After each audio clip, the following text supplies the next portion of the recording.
Hello everyone, Kim here. Today is November 11th, 2017, Saturday. Welcome to the market update. Thank you for being patient and thank you for your kind words that I was not able to put out my video yesterday, but I'm sure you guys don't mind.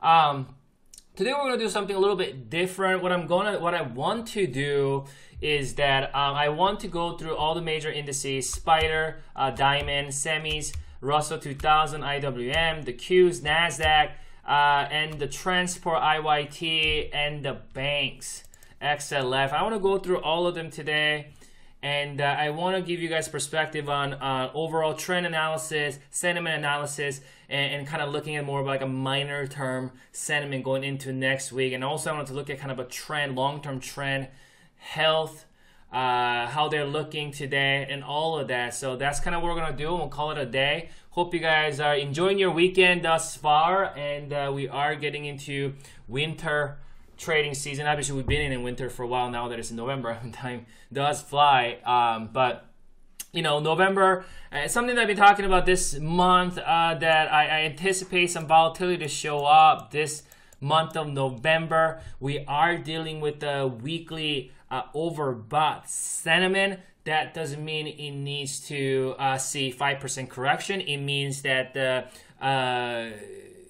potentially odds are catching up against the buyers, but at the same time we have to give benefit of the doubt to the buyers. As long as we stay above 20 MA, we have to give benefit of doubt to the buyers in the minor term. As long as we stay above 50 and the 100, we have to give benefit of doubt to the intermediate term buyers. As long as we stay above 200, which is way down in 242, 243, we have to give benefit of doubt to the buyers in the primary term.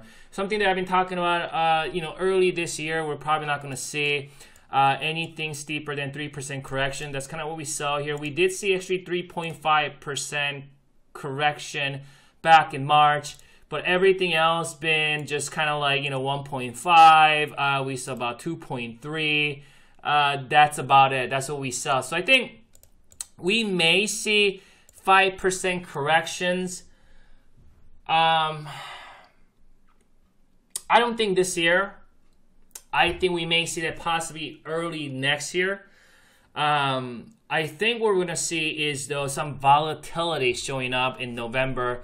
And I think that when the volatility does hit, this is going to be important level, this rising pivot, a rising channel resistance. It has been acting as strong resistance in the past.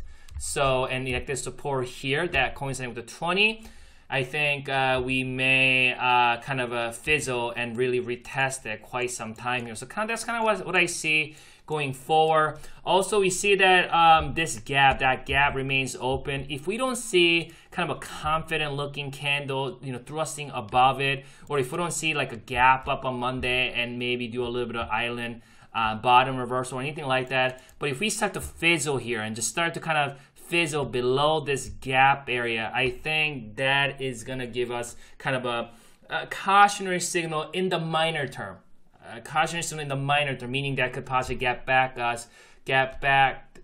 can get back down to this rising channel resistance area and kind of a retest that level. So I think in that vicinity is a level to watch next week. 20 MA did act as support on Thursday. We held on Friday.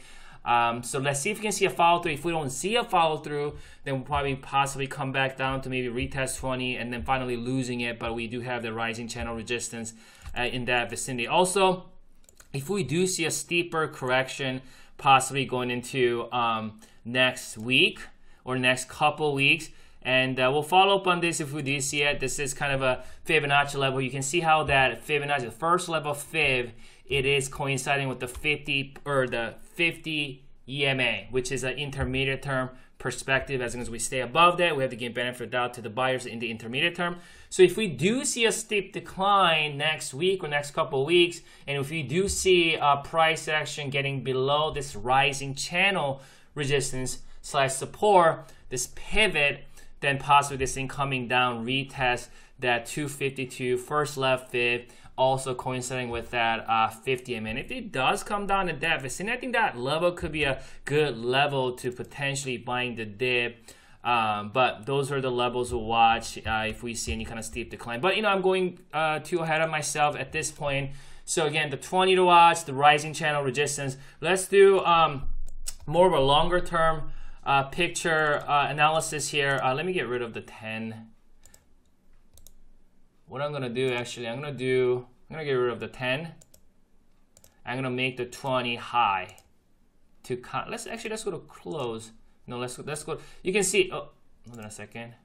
Close. Yeah, close is fine because they hit it right there. You see it on that day. That's where it hit it. So 20 MA weekly is on standard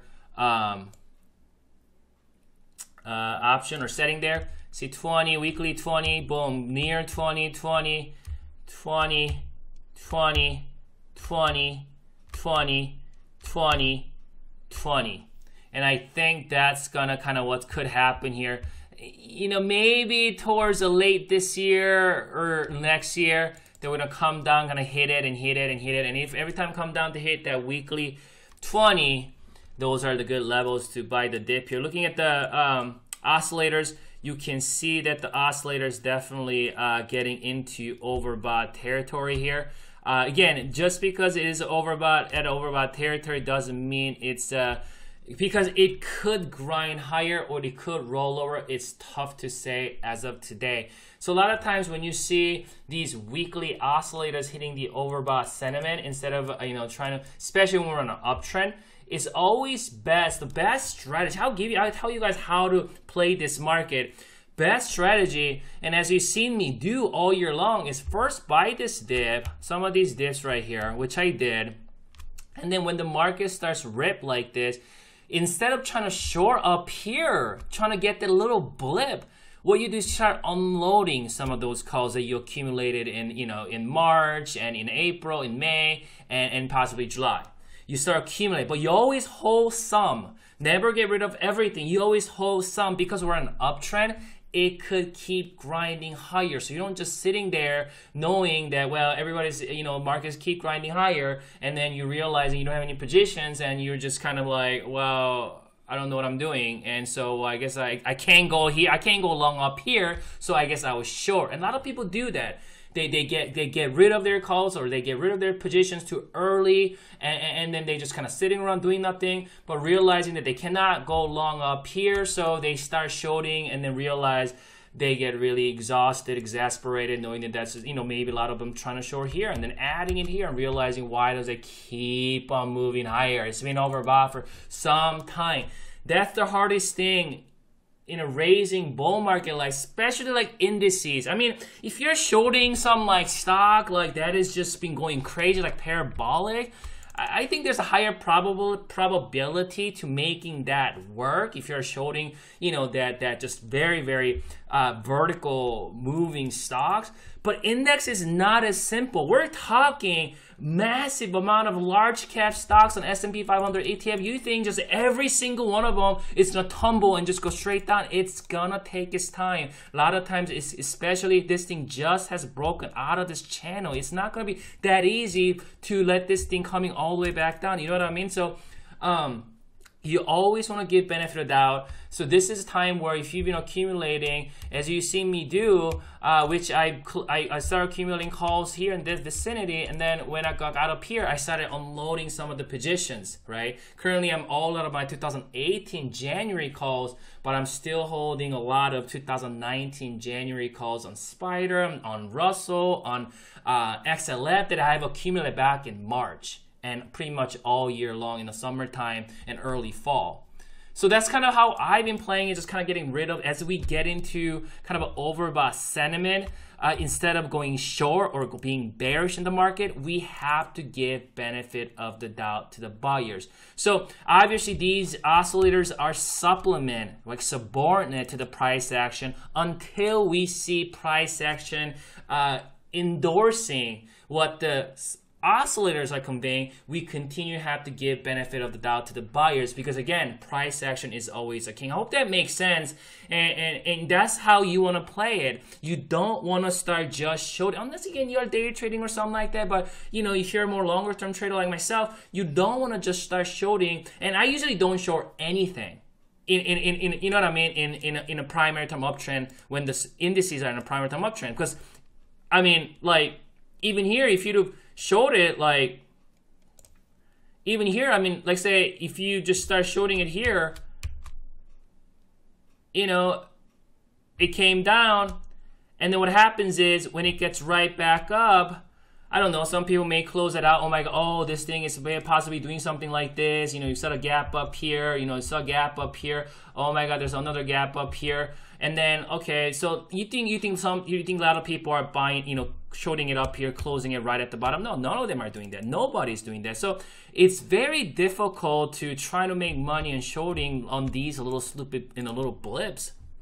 I called it a stupid blips, but I think they are stupid blips on these stupid little, you know, pullbacks. Instead, you will be so much better if you were accumulating on this dip, buying these dips, and then get, you know, wait for these kind of a move and then start unloading them, because there's so much money, much more money is made to the upside than trying to short little blips. You know what I mean? So you know, as I've given you the weekly chart, oscillators, you know, daily chart, obviously, you know, we are in an uptrend. I want to continue to give benefit out to the buyers, but looking at the weekly, we are getting into overbought sentiment, but that does not mean that it cannot go higher. It can indeed go higher. It may not come all the way down to 252. What it could possibly do is come down, and then we may kind of consolidate for maybe, I don't know, maybe a month, maybe a two, and then break out again. You see what I mean? So all things are possible because we're an uptrend.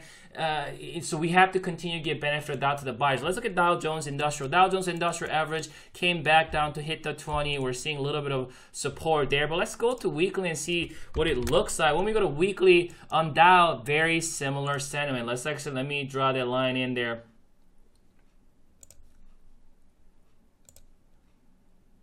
So you can see we are at overbought, right?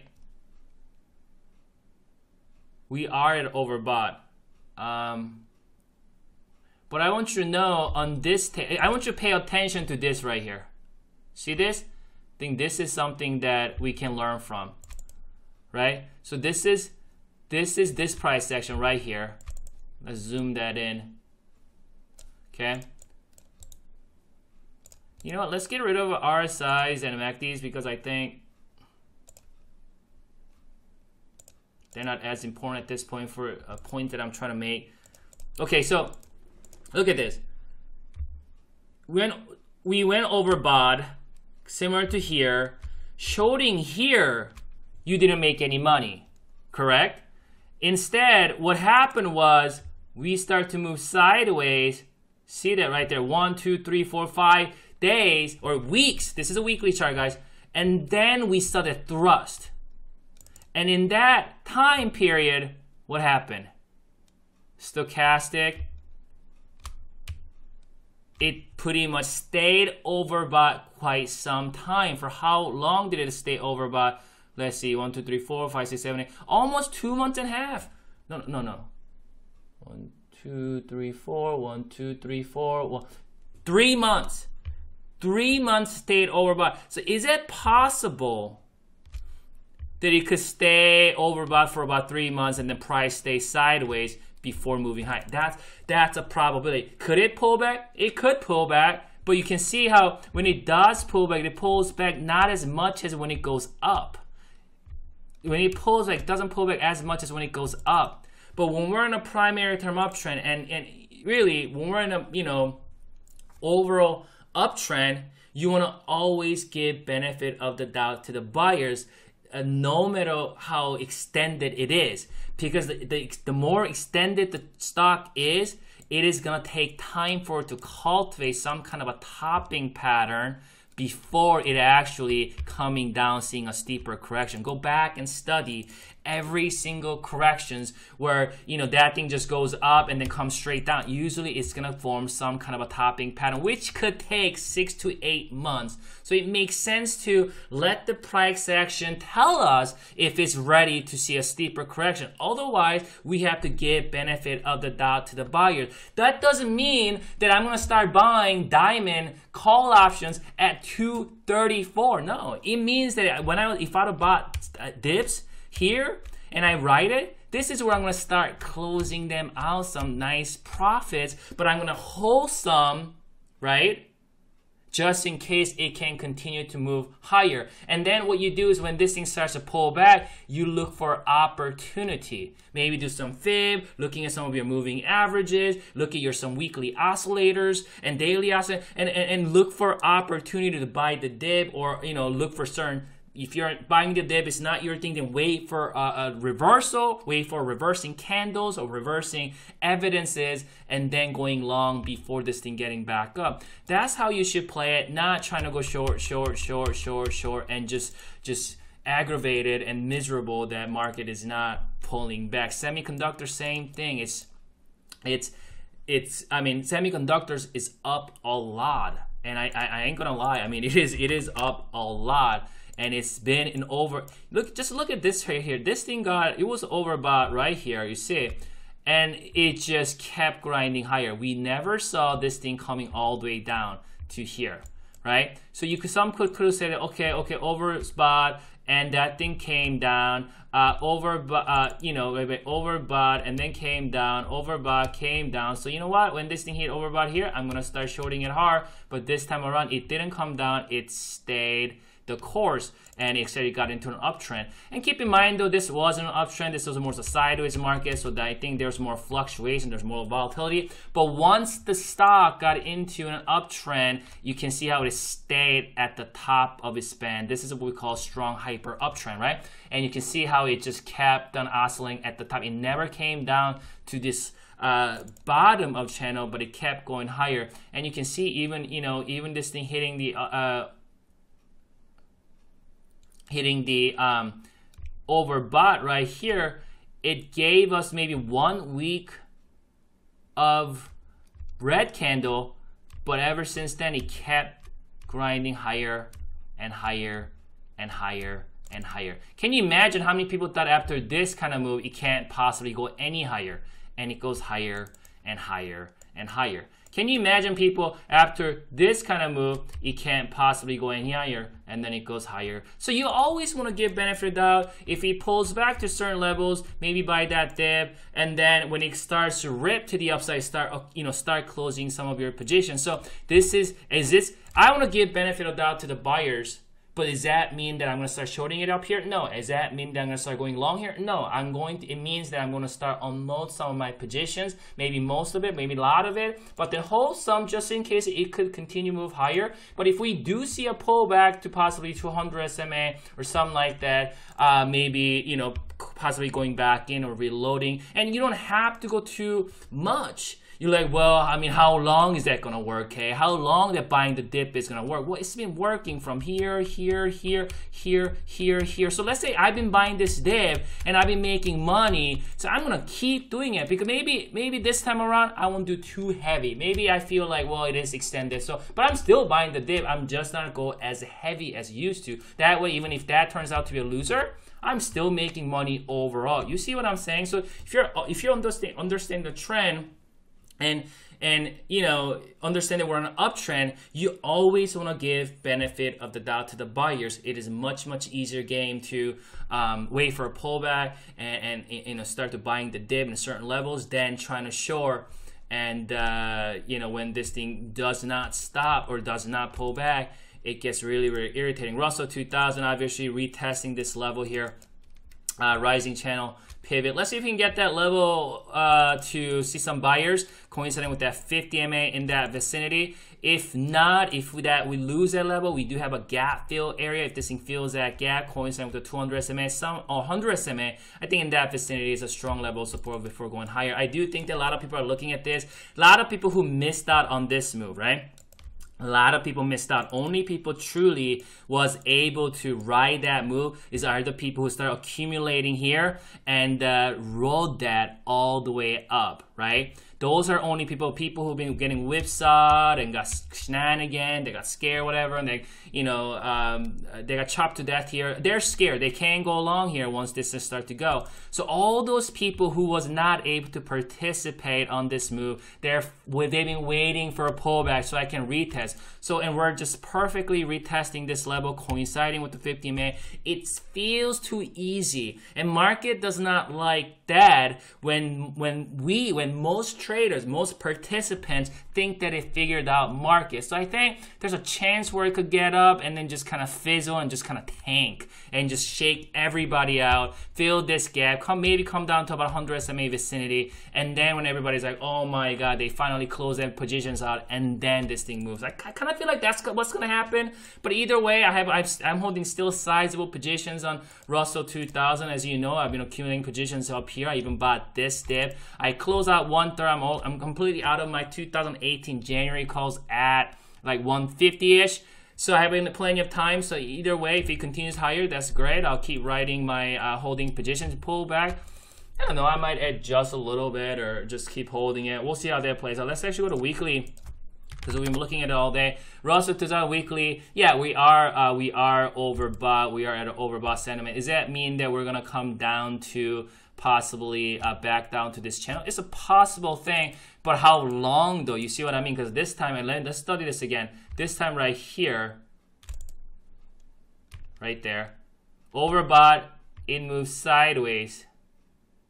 Right there, you see, it moves sideways for some time. It's really interesting, actually, as I studied the Russell 2000 ETF weekly chart, because it's very interesting to me that oscillator came down, but the price actually moved sideways. This is actually a really, really good example of why you don't want to shorten this situation. And then when the oscillator came down to the support, that was a great level to buy the dip right there, somewhere in that vicinity, which I did, and then came down again. You can see right there we found support, which I think I'm pretty sure I wrote an article about this. I don't know if I include a stochastic on my analysis. I think I did. Maybe I used a daily chart at the time, but that would have been a good level to buy the dip somewhere in that vicinity. While everybody was freaking out, everybody thought that this was a kind of a right there. Oh man, this thing broke below. Oh man, this thing's gonna come down. But they didn't look at the weekly chart, did they? We have a, you know, we have that weekly 50 MA, and also if we were able to kind of do this more, was more lenient with our line drawing, not to be so precise, then was understanding that they were still in this consolidation phase, got straight over, coming down. So we're retesting the 20 MA. Somewhere in that vicinity, I still think, I mean, if you can able to hold through some volatility, this in this level, generally is a good level to buy the dip for another leg higher, which I think 160 or so. Let's continue on Qs. Qs here going up. You can see that rising wedge broke out to the upside. This is the thing about rising wedge. People say it's bearish. Everybody was talking about it. I say it could be. It could. The textbook says it's a down or it's a bearish formation. But remember what I said. You always want to give benefit of the doubt to the buyers, and you're gonna say something like, "Well, okay, this was a news-driven. Well, the Facebook, when the Amazon, when all that. Well, that doesn't matter what happened. That's what happened. That's what happened. It doesn't matter why. That's what happened. It broke out to the upside. So let's give benefit of to the buyers." So if it pulls back, possibly retest, continue higher, something like that. But generally, when you break out of this rising channel, it's a bullish sentiment unless this thing comes all the way down, start breaking below it, which has a low probability. But remember, nothing is guaranteed in the market. That's the reason why you always want to give benefit of the doubt to the buyers when the market is an uptrend, not that you're like, you know, you're gonna bet your mortgage on it. You see what I mean? That's why managing risk is always important part in trading, right? So, you know, they're just again, there's more than just price and volume. That's all I'm saying. It's not just price and volume, and only day traders talk like that. Let's go transportation. Got up here, coming down. We're still kind of in this in this prior resistance here, acting new resistance again. But technically, though, we are not cultivating a downtrend. We don't have lower highs. Actually, we have higher lows. So I think somewhere here, you know, maybe we can find a support before going back up. So still, technically, we are still an option. We're just in a little bit more of a kind of a what is that, like volatile price action. I do want to see what what does it look like on the weekly chart? So weekly, yeah, we hit the overbought here, and this thing is actually pulling back a little bit. But keep in mind, we hit the overbought right here, and this thing continued to stay up. I mean, it looked like it was rolling over. Look at this one right here. Look at that price action right there. Does that look like it was rolling over? Kind of similar to here. This is why, you know, you always look at the overall picture. It looked like this thing was ready for another dive. Instead, it moved sideways right here. But he went up. You see how many times he went up and down, and then got up. So look at like more like a big picture perspective. This is more like what's happening in a bigger scale. You see that right here? That's more like a tighter range. This is more like a bigger range. So we got an up move, consolidation, up move, consolidation, and potentially another up move here. I actually will look for opportunity on transportation instead of like, oh my God, transportation is going to drag the whole market down. I've been hearing that pretty much all year long since 2015. Oh my God, look at the transportation. Everything else gonna follow, and everything else didn't follow. Transportation did follow everything else. One last, I'll let you guys. So XLF, pretty similar to maybe Russell 2000 as far as, you know, this rising channel, not as a channel, but rising resistance. The pivot is concerned. We broke above it, came down again. You know, so this is how you want to play. Maybe buying this dip, maybe add a little bit more here, and then when it starts to rip, you start to close some of your positions, right? That's exactly what I did recently, which I talked about last couple weeks. And then when it pulls back, I'm not gonna short. What I'm gonna do is I'm gonna start to look for opportunity to buy the dip somewhere in that vicinity. You see what I'm saying? So that's how I've been playing it pretty much all year long, and that's probably what I'm gonna play pretty much remainder of this year and maybe early next year. That's everything for me. I just kind of want to share some of the process, but also looking at longer term pictures perspective. This is okay, as of today, this is what I'm going to say. Benefit of the Dow continues to go to the buyers. You know, in the overall trend, obviously minor term in the 20 MA, intermediate term, primary term. So I want to continue to give benefit of doubt to the buyers that it could continue to grind higher, possibly consolidate. There could be some volatility throughout in November, but I want to continue to give benefit of doubt to the buyers, knowing that we are overbought sentiment, but also knowing that we could continue to, that overbought sentiment could be continuing to display overbought sentiment. That doesn't mean market has to pull back. As long as we see market fighting this and continue to see dip bars come in, I continue to want to give benefit of doubt. Let's say, you know, a spider continues to move up here and see some strong bullish move, which I feel like there's going to be more volatility coming. But let's just say this thing just go. Then what I'm going to do is I'm going to start unloading more positions. You see what I'm saying? It goes, go. I'm going to start unloading some positions, wait for a pullback, and then buy that dip, and then ride it higher. How long are you going to do that, Kay? I'm going to do it all. I've been doing it all year long. I'm going to do it.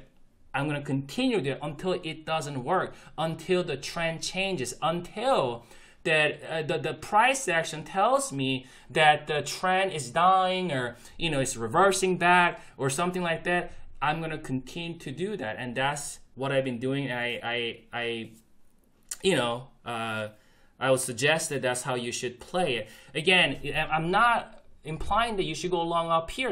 I wouldn't go long here. No, I wouldn't go long here on the spider. I wouldn't go long on Dow. I wouldn't go long on semis. I wouldn't go long on Nasdaq at this point, but I am looking at possibly banks and the Russell 2000. Well, Russell 2000 I already did buy the dip, which I talked about on my journal post, that I bought the dip at right there, just Thursday, Wednesday, when it started coming down, hitting that 50 MA. So I did buy that dip. I mean, I've been pretty much accumulating calls all year long, and then it did that, and I was able to close them out. Not all of them. I'm still holding sizable position. I closed out 1/3 of my calls, and then I bought some more here. So let's see how that plays out. Have a wonderful remainder of Saturday and Sunday, and we'll talk next week.